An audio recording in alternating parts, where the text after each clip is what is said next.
Mila bederatziehun eta laurogeita zazpigarren urtean asmatu zen. 30 urte inguru ditu. Edward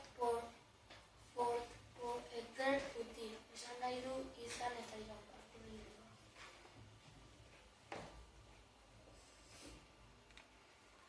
Raimon Bele hasi zen, eta gero bere semeak David Bele eta bere laguntaldea Amakasiak lotuta garatu egin zuten.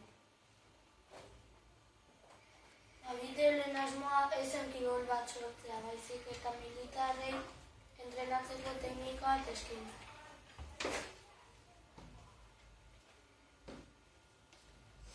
Nola praktikatu behar da? Lasaitasunez eta mantso joan behar da. Helburua pertsona indartsua sortzea da, bai buruz eta bai gorputzez. Parkur egiteko oztopoak dituzten ibilbideak erabiltzen dira.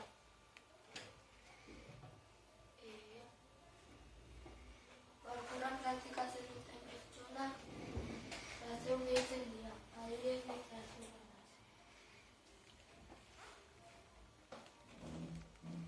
Ekipamendua, kirol hau egiteko zapatilla on batzuk baino ez dira behar. Arropa erosa izan behar da, bakeroak ez dira erabiltzen, aski malguak ez dira. Daukazute gizon bat parkur egiten.